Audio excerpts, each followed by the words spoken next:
मैं क्या करूं? अब मैं क्या करूं?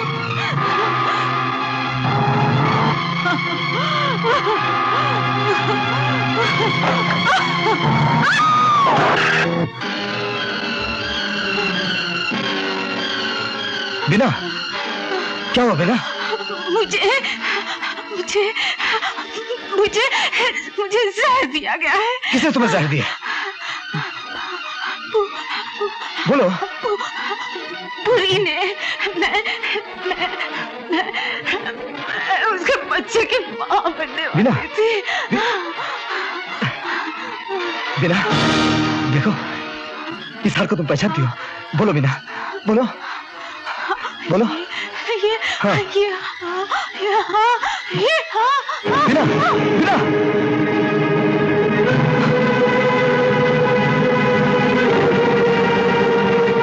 त्याग और तपस्या का दूसरा नाम ही भारतवर्ष की नारी है। इस देश की नारी महान है, परंतु आज चारों तरफ उसका शोषण हो रहा है। मैं समाज के ठेकेदारों से पूछता हूं कि यह अत्याचार कब तक चलेगा? मैं बतलाता हूं। यह अत्याचार तब तक चलेगा जब तक तुम्हारे जैसे भेड़िए भेड़ के लिबास में नारियों को गुमराह करते रहेंगे। विजय, ये क्या है? इसे पहचानते हो? अरे, ये तो बीना है, मेरी प्राइवेट सेक्रेटरी। क्या हुआ इसे? वही जो तुमने इसके साथ किया है। ये तुम्हारे बच्चे की मां बनने वाली थी, एक हार पहचानने वाली थी, इसीलिए तुमने अपनी प्राइवेट सेक्रेटरी को बड़ी प्राइवेटली जहर देकर मार दिया। विजय बेटा, किसी शरीफ आदमी पर कीचड़ उछालना तुम्हें शोभा नहीं देता। अरे कीचड़ तो क्या, तुम्हारे पर तो वो उछलना चाहिए जो किसी दिन उछलेगा। विजय, मुझे गालियों की नहीं, सबूत की जरूरत है। जिस दिन सबूत मिल जाएगा उस दिन तुम जेल की सलाखों के पीछे नजर आओगे। तब की तब देखी जाएगी इंस्पेक्टर साहब। फिलहाल तो मैं इस बदनसीब नारी के अंतिम संस्कार के लिए 1000 रुपए का दान देता हूं। यह पैसा अपने लिए बचा के रखना, तुम्हारे अंतिम संस्कार में काम आएगा।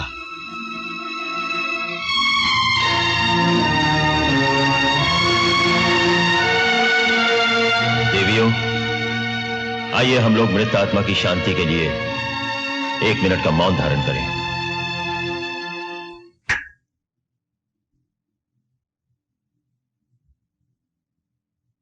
शक्ति, इंस्पेक्टर विजय के हाथ बहुत लंबे होते जा रहे हैं। आप कहें तो मैं जड़ से काट दूं। फिलहाल तो उसकी शाखें काटो, जड़ खुद ब खुद कट जाएगी। कल उसकी बहन की शादी है, हमारी तरफ से पटाखों का इंतजाम करो।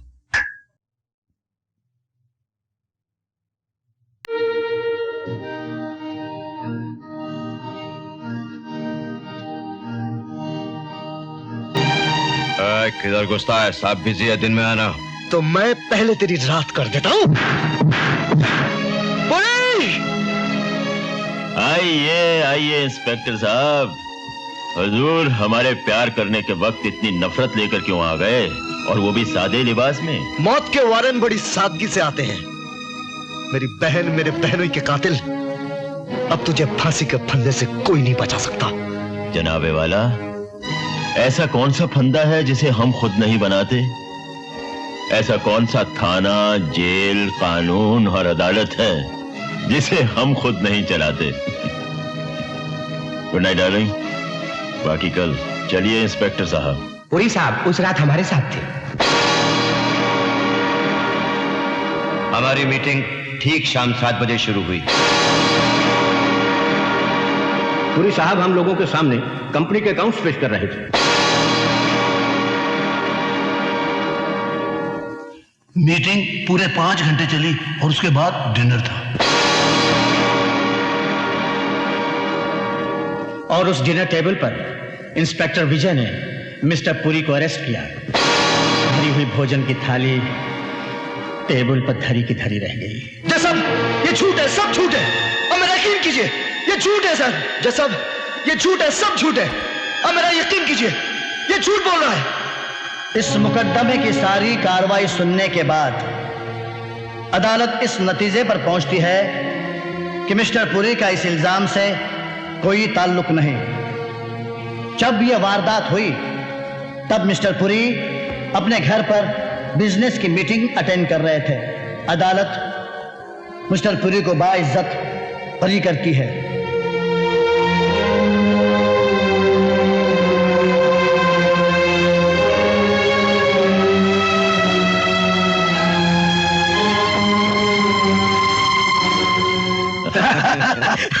पुरी साहब, धन्यवाद, शुक्रिया। अब तो शहर में जब भी खून होगा वारंट आप ही के नाम निकलेगा। मिस्टर विजय,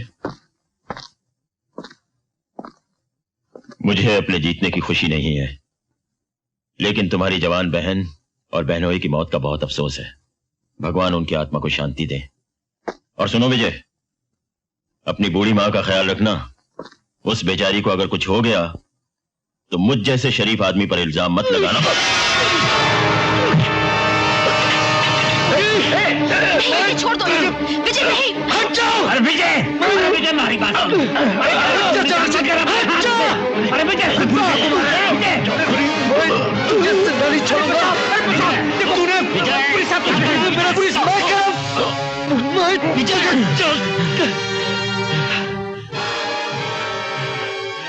जी साहब, देखिए इसने मेरी क्या हालत बना दी है। I am sorry mister Puri. Vijay, you are suspended. Officer, arrest him. आप समझती क्यों नहीं भाभी? कानून की नजर में आपका बेटा मुजरिम है। मेरा बेटा मुजरिम है और मेरे सुहाग और कोक के कातिल बेगुनाह। क्या यही आपका इंसाफ है? एक पुलिस अफसर की बीवी को ऐसी बातें करना शोभा नहीं देता। एक पुलिस ऑफिसर की बेवा कहिए जिसने अपने जवान बेटे को आपके हवाले किया था और आज आपके कानून ने उसे भी घर से बेघर कर दिया। मैं भी एक पुलिस अफसर हूँ भाभी। कानून की रक्षा करना हमारा फर्ज है। और कानून का कोई फर्ज नहीं। जो अपनी जान की बाजी लगाकर कानून की रक्षा करते हैं, कानून उनकी रक्षा क्यों नहीं करता? मेरा सुहाग लुट गया, मैं चुप रही। मेरी बेटी का सुहाग लुट गया, उसने खुदकुशी कर ली। मैंने दिल पर पत्थर रख लिया। अब भी आप मुझे ही दोष दे रहे हैं। मैं आपको दोष नहीं दे रहा हूं भाभी, सिर्फ अपना फर्ज अदा कर रहा हूं। पाप और पुण्य की लड़ाई में बलिदान तो देना ही पड़ता है। आया राम, बोलो गया राम। आईजी साहब ने विजय साहब की वर्दी उतरवाकर अच्छा नहीं किया। अब वो कोर्ट में क्या पहन कर जाएंगे? चढ़ गई क्या? चढ़ गई? कौन चढ़ गई? कहां चढ़ गई? किधर चढ़ गई?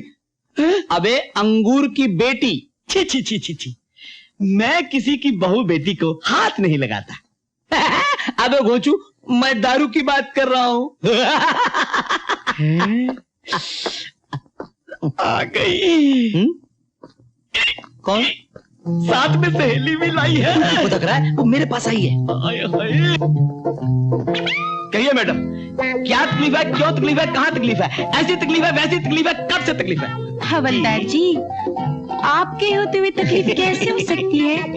अजी तकलीफ तो हमारी सहेली की है। अजी हम आपकी सहेली की भी तकलीफ दूर कर सकते हैं। हाँ? हम उसकी सहेली की तकलीफ दूर कर सकते हैं और उसकी सहेली की भी तकलीफ दूर कर सकते हैं। अजी हम सातों सहेलियों की तकलीफ दूर कर सकते हैं। लेकिन पहले देखेंगे इनका मुखड़ा, फिर दूर करेंगे इनका दुखड़ा।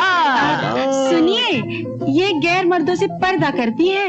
अजी हम गैर नहीं हैं। अच्छा? हम मर्द भी नहीं हैं, हम तो पुलिसमैन हैं। इसीलिए तो हम आपके पास आए हैं। कल रात एक खौफनाक हादसा हो गया। हादसा? हाँ, कल 10 पर चढ़ गए थे। कब? कैसे? कौन? बिच्छू, और 10 के 10 मर गए। हो सकता है आज 20 पर भी चढ़ जाए। कहाँ? बिच्छू कहीं भी आ सकता है। पुलिस स्टेशन में भी आ सकता है। आ सकता क्या है, आ गया है। कहाँ? यहाँ।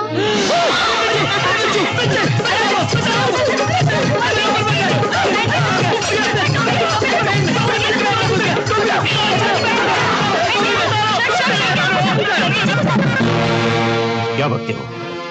जी हाँ पुलिस साहब, चरण सिंह और रोजी इंस्पेक्टर विजय को जेल से निकाल कर ले गए।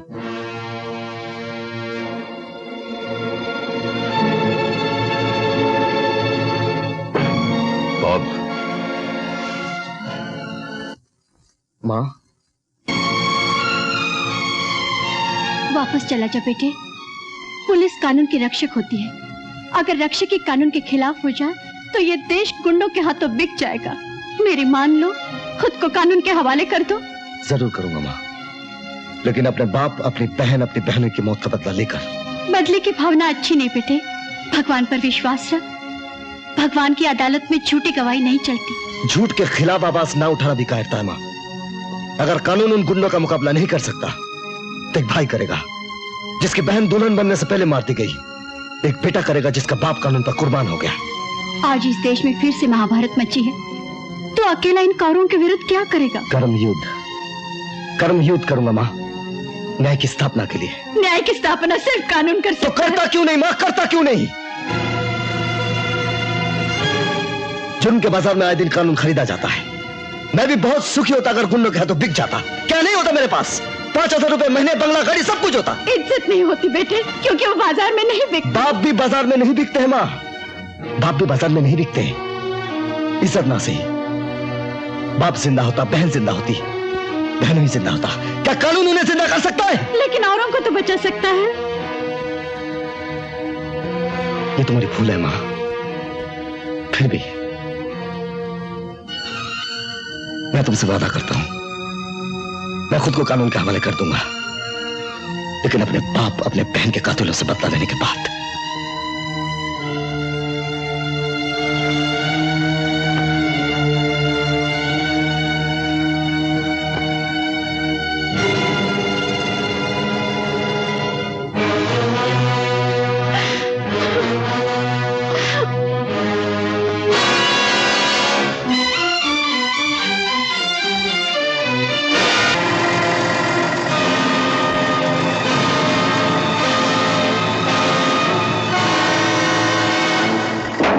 पर विजय, मन ने तो आज फैसला कर लिया है कि हमारे दुश्मनों की आज आखिरी रात है।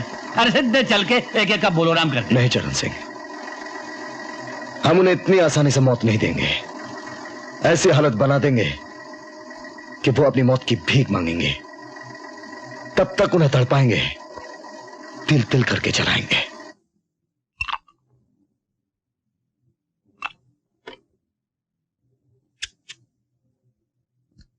ये शराब मत पीना पूरी। इस शराब में वही जहर मिला हुआ है जो तुमने अपने बीना को दिया था। कौन है?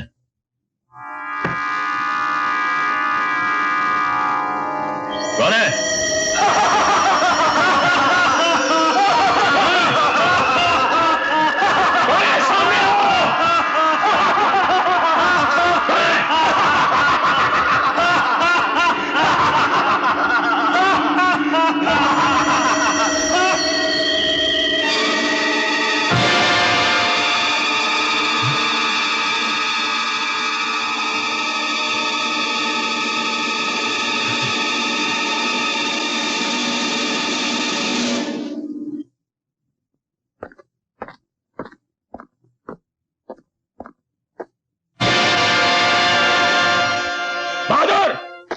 हाँ साहब। बहादुर, तुम कौन हो? साहब हम नया चौकीदार है, बहादुर की बदली पर आया है साहब। ये इधर कॉफिन कौन लेके आया? साहब वो लोबो मुर्दों वाला गाड़ी का आदमी दे गया था साहब। कौन लोबो मुर्दा वाला गाड़ी का आदमी? साहब वो तो हम नहीं जानता। वो एक वैन में आदमी आया था साहब, लुंगी वाला, ये बड़ी बड़ी मुच्छी थी साहब। उसने बोला आपने ऑर्डर दिया है साहब। साहब कॉफिन बहुत सुंदर है ना साहब। इडियट, जाओ यहां से।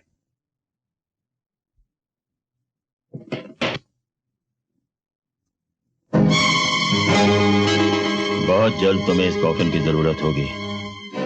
कल तुम्हारा कुत्ता मरा था, 2 दिन बाद तुम कुत्ते की मौत मरोगे। तुम्हारा शुभ चिंतक।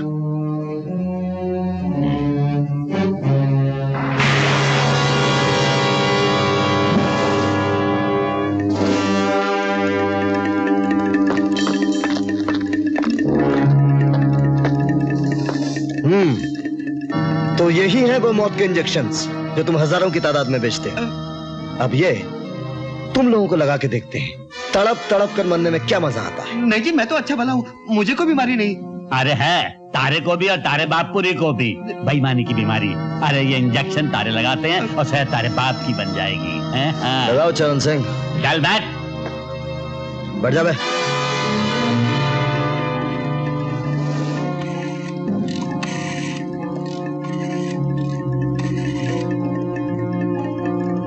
Hello, police station.